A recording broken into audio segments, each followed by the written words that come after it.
Hey everyone, welcome back. We're diving into Futureproof by Kevin Roose today. You actually sent this one in. Yeah. And I've got to say, I really enjoyed it. It's a good one. It is. So Roose is tackling this big question, right? Like, how do we humans stay relevant and valuable as AI gets, more and more sophisticated, which is something I think about a lot these days. Yeah, no, and it's interesting because Roose wasn't always, super worried about AI taking over. He was very much like a tech enthusiast.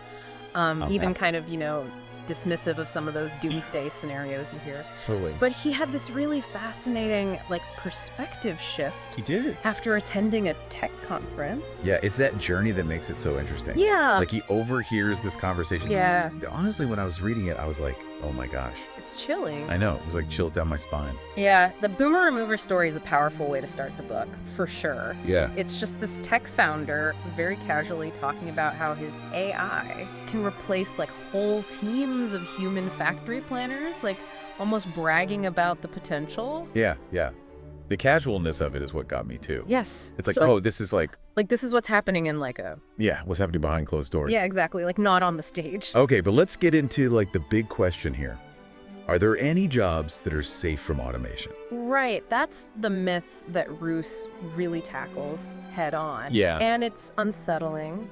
It is. He uses a lot of real-world examples of how AI is already making inroads into these fields that we once considered untouchable, like finance, for instance. JP Morgan Chase, they're using the software called KIAN to automate contract review. Yeah. And this is work that used to take, human lawyers hundreds of thousands of hours. I remember reading that and I was like, well, there goes my backup career. Exactly. Right. You think, oh, I'll just go to law school if all else fails. But, no, it's not that simple anymore. Nope, not that simple. And it's not just Conline. There's also Kensho, which is being used by tons of financial firms to, automate all this complex analysis that used to justify those big, fat finance salaries. Totally. So it's a stark illustration of how AI is changing the game, even for, specialized, high-paying roles. Okay, so maybe finance is out, but what about, medicine or law? Surely those require uniquely human skills. So Roose dives into those too, and it's eye-opening. It is.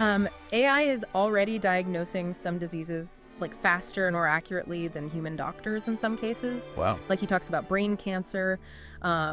And in law, AI is being used to review legal documents, research case law, even draft basic contracts. Really? It's raising a lot of questions about the future of those professions. So the message is pretty clear. No job title is safe. Pretty much. From automation. And I think, we all kind of tend to think of automation in this simplistic way, like just a robot taking over someone's desk. Right.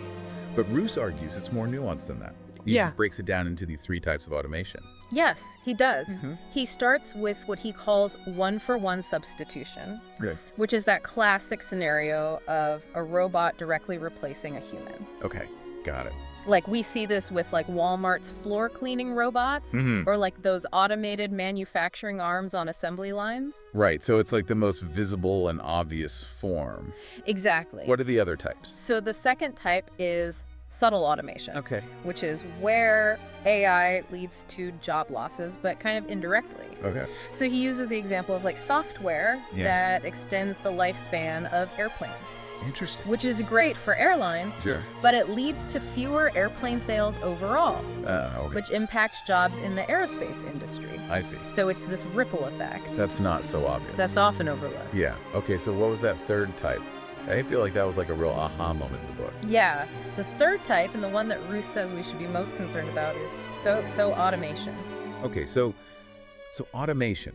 Tell me more about that. Why is that the one to be worried about? So automation describes these machines that are just good enough to replace humans. Okay. But they don't actually lead to any significant increases in productivity. Interesting. So it's like replacing a cashier with the self-checkout kiosk. Okay. You lose the human interaction. You do? You might even experience longer wait times. Yeah. But the overall efficiency doesn't really improve drastically. So you lose jobs without gaining much in return. Exactly. It's like a lose-lose situation. Yeah, lose-lose. And what's particularly worrying about automation is that it disrupts this traditional cycle of technology. Yeah. Historically, technology, some jobs were lost, but it often led to new industries and job opportunities. Right. So automation threatens to break that cycle, I see. potentially leading to widespread job losses without the creation of new, better jobs. Okay, so we've talked about robots replacing workers, but Roose also points out that AI is taking on kind of a new role.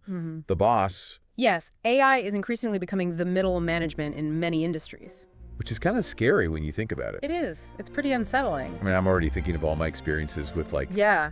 micromanaging bosses. Oh, totally. But imagine an algorithm, Yeah. like tracking your every move and telling you how to do your job. And that's exactly what's happening. Oh, no. He gives this example of MetLife is using this software called Cogito to monitor customer service calls and give real-time feedback to the human representatives. Yeah.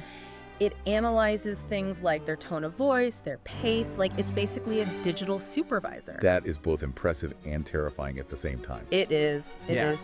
And that Amazon example where they're using algorithms to track warehouse worker productivity is even scarier because they can like automatically generate the paperwork to fire someone Really? based on the algorithm assessment. That's wild. Yeah. It really makes you think about the downsides of an AI Yes. downward workplace. Yeah. This whole idea of AI as the boss raises all these ethical concerns about worker surveillance, of potential bias in algorithms, and just the lack of human oversight Right. in decision making. Okay, so we've painted a pretty bleak picture so far. We have. I know Roose doesn't leave us there. He doesn't. He offers some solutions, right?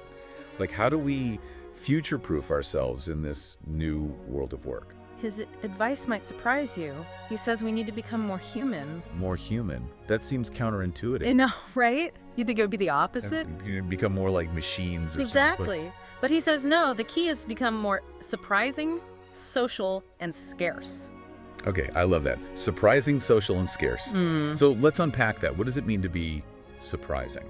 So AI is great at things that are predictable, things that follow a set of rules. But humans, we excel at dealing with unexpected situations.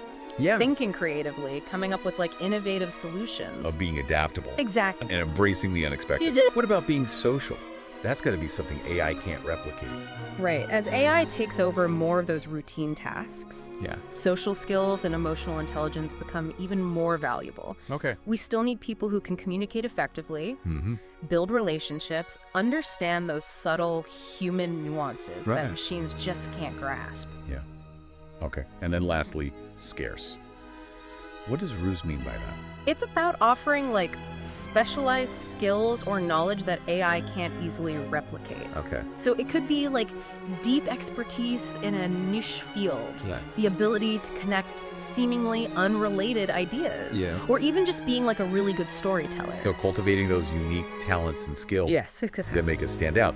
But how do we put this into practice? Does Roose offer any real-world examples of people who are doing this well? He does. One of my favorites is the story of Russ Garofalo, Oh, yeah. who's an accountant. He incorporated humor into his work. He did. He realized that people crave human connection and like a personalized experience. So he built his business around those qualities, That's so making himself not just an accountant, but like a surprising social and scarce resource Yeah, I love for his clients. And then there's Marcus Books, Yeah, the Black-owned bookstore in Oakland. that's right. They've thrived. At the age of Amazon, Oh, yeah. by offering something unique, Yeah. a sense of community, a space for connection. Yeah, it's so powerful. It is. I think this is a great place to pause for. Okay. We've covered a lot of ground. Yes. Those different types of automation, Yeah. the rise of AI as the boss, and the importance of cultivating those uniquely human qualities. Yeah. But I'm excited to continue this conversation in part 2 Sure. and explore how we can actually put these ideas into practice. Yeah. So we'll see you then. Sounds good. Welcome back. So glad we're continuing our deep dive into Roose's Futureproof. Yeah. When we left off, we were talking about how to be more surprising, social, and scarce in this age of AI. But there's another piece to the puzzle, right? Yeah. Roose introduces this concept of machine-age humanities. He does. And it's a really interesting framework for thinking about like the skills and mindsets Yeah. that are going to be essential for like navigating the future. Okay. He argues that these machine-age humanities are like superpowers. I love that. for the future. Like they help us leverage our human strengths. Yeah. In a world where machines are becoming incredibly capable. Superpowers. Yeah. Okay, I'm in. Tell me more about these machine-age humanities. Was like the first one on the list. So the first one is attention guarding. Attention guarding, okay. Which is all about cultivating focus and resisting distractions. That sounds hard. I know, Yeah. right? In a world that's designed to grab our attention constantly. All the time. Well, Think about how many times a day you check your phone oh, too many. or get pulled into a rabbit hole of social media. It's exhausting. It is. I feel like my attention span is shrinking by the day. Totally. But Roose argues that the ability to focus deeply and resist those distractions is going to be a superpower in the future. And it's not just about productivity, it's also about our well-being. Yeah, that makes sense. When we're constantly bombarded with information, it's hard to think clearly, Jesus. to make good decisions, Yeah. or even just relax and enjoy the present moment. So how do we strengthen those attention muscles? Does Roose have any practical tips? He does. He talks about the benefits of things like meditation, breathing exercises, even just spending time in nature. I like those. But for him, a game changer was reading physical books. Interesting. It forced him to slow down, engage with the material, and resist that urge to constantly check his phone. I've actually noticed that too. Yeah. There's something about reading a physical book that feels so much more immersive. It is. And calming. Yeah, screens are designed to be addictive with all those notifications and hyperlinks. Right. Vying for our attention. Yeah. A book is a much more focused experience. Totally. Yeah. And Roose found that reclaiming his attention in this way had a ripple effect on other areas of his life. Yeah. He felt more present, less stressed, more able to connect with others. It's amazing. That's awesome. Okay. Okay, so attention guarding is all about reclaiming our focus. Yes. What's the next machine-age humanity? Next up is room reading. Room reading. Okay. Which is basically another way of saying emotional intelligence. Okay. He has that interesting anecdote about the economist I do remember that. who suggested that people who have spent time in the closet Yeah. might actually be well prepared for the future. Because they've had to develop this heightened sense of social cues That's and what I said. dynamic. They've had to be really attuned to those things. Right. So in a world where we're interacting with machines more and more, Yeah. being able to read human emotions, understand unspoken communication, and navigate complex social situations is going to be so valuable. Like a secret weapon Yeah, exactly. in this increasingly technological world. Yeah. So how do we cultivate this room reading ability? It starts with just paying attention Okay. to those subtle cues in our interactions with others. What are their facial expressions telling us? Sure. What's the tone of their voice? What's the energy like in the room? It's It's about going beyond the words Yeah. and tuning into those nonverbal signals. Okay, so being more present and mindful in our interactions. Exactly. Okay, so we need to be focused, emotionally intelligent. What else? The next one might surprise you. Resting. Resting. I thought that was just like what we did when we weren't working. Right. We think of it as this passive thing. Yeah. But Roose argues that in a world that's constantly pressuring us to be productive and Always on. the ability to truly rest and recharge has become a radical act. I love that. Rest is resistance. Yes, he even quotes Trisha Hersey, who's this activist who reframes rest as a form of resistance Yeah. against the grind of modern life. Totally. I mean, it's about reclaiming our time and energy Yeah. and saying no to this always-on culture. Exactly. And there's a growing body of research showing that rest isn't just about feeling better. Okay. It's actually essential for cognitive function, Interesting. creativity, emotional well-being. Yeah. When we're sleep deprived All right. or constantly pushing ourselves, we're not only less productive, Yeah. we're also less human. So burning the midnight oil might actually be making us less effective. Exactly. It's counterintuitive. Yeah. Interesting. Okay. I'm convinced rest is officially a superpower. What's next? All right. This next one is particularly relevant in today's world. Digital discernment. Okay. Digital discernment. Roose points out that we're living in this incredibly complex information environment We are. where it's becoming harder and harder to distinguish fact from fiction. Oh, you talked about that Stanford study where they gave these news literacy It's tests. thousands of students. I know. Yeah. And the results were pretty alarming. They were. Many students couldn't distinguish real news articles from sponsored content or even satire. Right. So it's a stark reminder of how vulnerable we are to manipulation. Totally. Especially online. Especially online. And that's where digital discernment comes in. Okay. It's about developing those critical thinking skills to evaluate information, question assumptions, recognize bias, whether it's coming from a human or an algorithm. So it's not about being skeptical of everything we read online. It's about being discerning. Okay. It's about honing that ability to think critically and identify trustworthy sources. Okay. So asking ourselves questions like, who created this information? Exactly. What's their agenda? What evidence do they have to support their claims? Yeah. These are skills that are going to be so essential for navigating the future because we're going to be bombarded with even more information.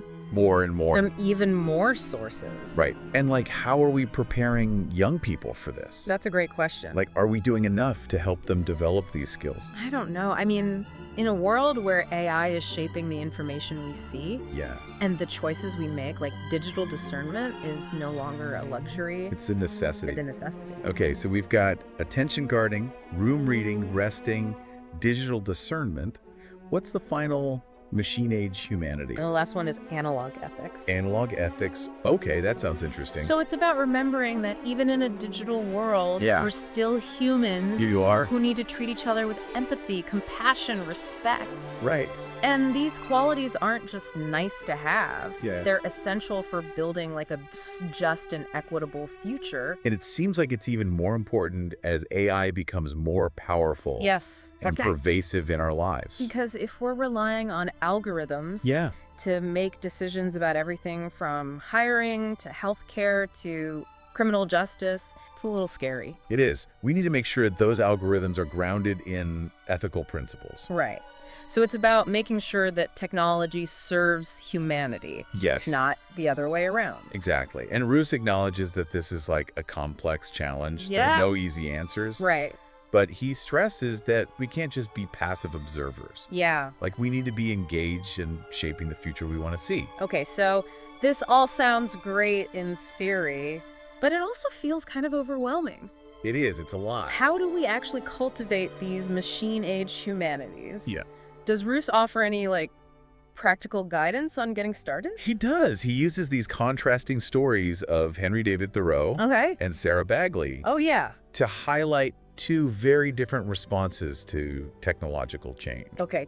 Thoreau was the one who, like, retreated to the woods to escape the Industrial Revolution? That's right. He opted out of modernity altogether. Sought solace in nature and solitude. Right. And Bagley, on the other hand... She was a labor organizer.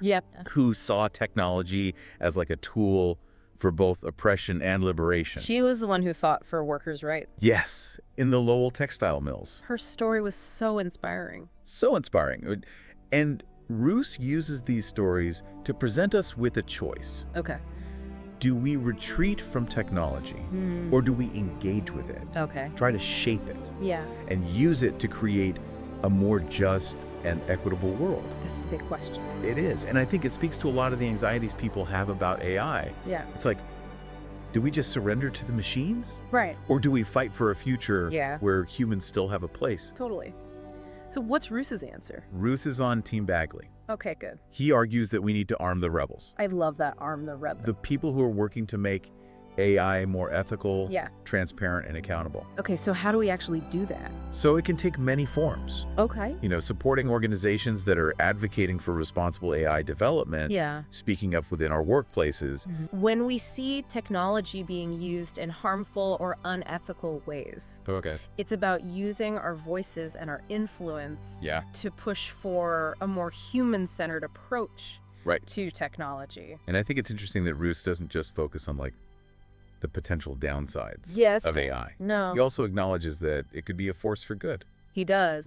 He talks about AI's potential to help us solve some of the world's most pressing problems, like climate change, disease, poverty. But he also emphasizes that we need to be thoughtful about how we develop and deploy these technologies. So it's about being realistic about both the benefits and the risks. And making sure that we're not blindly racing toward a future that might not be so great for everyone. That's right. And that brings us to his final point, good. Which is a call to action. Okay, I'm ready. I want to roll up my sleeves and get to work. Right? What's the call to action? So he argues that the future isn't something that just happens to us. It's something that we create. And that means getting involved, speaking up, and demanding a future where technology serves humanity. So it's about taking ownership Yes. of our own futures and not letting the machines decide Yes. what happens next. That's right. And he ends the book with this really powerful image of Sarah Bagley Oh, I love that part. deciding to become a telegraph operator. Yeah. You know, she had this incredible opportunity to Yeah. shape this new technology that was about to like transform communication, and she jumped at the chance. It's a perfect illustration It is. of what it means to be future-proof. Yes, it's not about retreating from change. Right. It's about embracing it, learning from it, Yeah. and using it to create a better future. So what does all of this mean for, like, us, the listeners? Yeah. What are some key takeaways that we can apply to our own lives? I think one of the most important messages is that we can't afford to be passive. The future is not predetermined. We are shaping it with every choice we make. Yeah. And that means being intentional about the technologies we use, Right. the skills we develop, and the values we uphold. So it's about taking ownership of our futures Yes, and not just, like, hoping for the best. exactly. And that might involve like tough choices, Sure. some discomfort, Yeah. even feeling overwhelmed at times. Yeah, I can see that. But ultimately, Roose argues that it's worth it. Yeah. Because what's at stake isn't just our jobs or our livelihoods. Right. It's our very humanity. Wow. That's a lot to process. It is. But it's also incredibly empowering. It is. It reminds us that we have agency, We do. even in the face of these massive Yes. technological changes. Absolutely. And that's what I find so inspiring about Roose's message. Yeah. It's not about giving in to fear or despair. What? It's about recognizing our own power Mm, and choosing to create a future that we can all be proud of. that's a fantastic point to end on. But don't go anywhere. We'll be back in part 3 to talk about some concrete steps you can take to put all of this into action. Yes. We'll explore how to identify your own machine-age humanities, create a plan for future-proofing yourself, Yes. and find your own version of Sarah Bagley's telegraph office. I love it. See you then. All right. Welcome back to our deep dive into Futureproof. We've explored, like, all the challenges and opportunities of this AI-driven world We and have. how we can cultivate those machine-age humanities to thrive. Right. But now let's talk about action. Like, how do we actually put all of this into Yeah. practice? That's the key question, right? And Roose actually provides like a really practical roadmap. Okay. He starts with this simple but powerful idea. Create a personal future-proof plan. I like it. So he actually shared his own plan in the book, this 3x3 matrix, Oh, yeah, I remember that. which I thought was really helpful. Yeah, it was like broken down into homework and community, right? Exactly. With goals for each area based on those. Surprising, social, and scarce principles.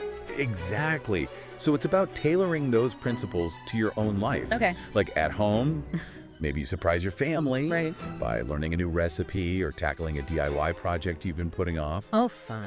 Get socials by organizing a game night or finally calling that friend you've been meaning to reconnect with, Love it. and tap into a scarce skill by, like, learning a new language or picking up a musical instrument. Okay, so bringing those principles to life, what about in the work category? So at work, think about ways to kind of stretch yourself Okay. and step outside your comfort zone. Mm-hmm. Volunteer for a project that utilizes a different skill set, Okay. or mentor a colleague who could benefit from your expertise. Yeah. Maybe there's a new software program that everyone's intimidated by. Oh, yeah. You could, like, master it and become the go-to person. Yeah, become the expert. Right, exactly. And then I remember Roose's example for the community category was so fun. Yeah. He was hanging out with the pothole vigilantes in Yeah, his neighborhood. It's about finding those like unique opportunities Yeah. to connect with your community, contribute your skills and talents, Right. and learn something new along the way. Totally.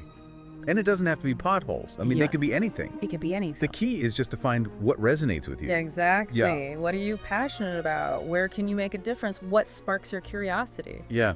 He also had those goals based on the other future-proof rules. Yes. I especially like the one about protecting human hours. Oh, yeah. No screens, no distractions, just like Pure human connection, pure human connection. which is so important in today's world. It is. It's so hard, though. It is. It takes effort. It does. Roose talks about like having dinner with his family with no phones at the table or going for a walk with a friend without checking emails. Right. It's about like reclaiming those sacred spaces I love that. for genuine human interaction. And then there's demoting your devices. Yeah. So like limiting screen time, Mm-hmm. being more mindful about when and how we use technology. Exactly. It's about taking back control instead of letting our devices control us. Right, like being the boss of your phone Yes, instead of your phone being the boss of you. exactly. Okay, what else? And then there's this idea of leaving handprints on our work. So even in like a digital world, it's important to remind people that there's a human behind those emails and spreadsheets. Okay. So maybe it's adding a personal touch to a presentation Hmm. or taking the time to write a handwritten thank you note. Yeah, bringing our full selves to our work. Exactly. Not just being cogs in the machine. Right.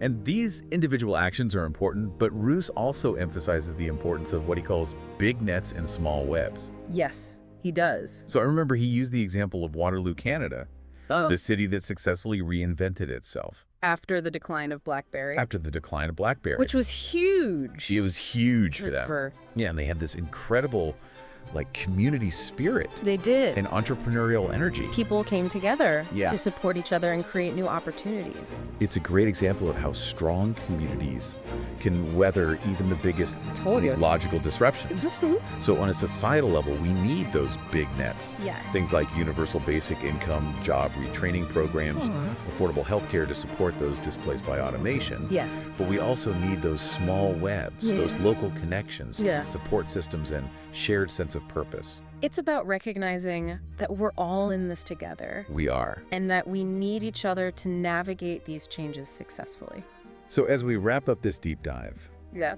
what's the one message you hope listeners take away? I hope they feel empowered, not overwhelmed. Yeah. The future is not something that's happening to us. Mm. It's something we're all creating together. Yeah. And that's both a responsibility and an incredible opportunity. I love that.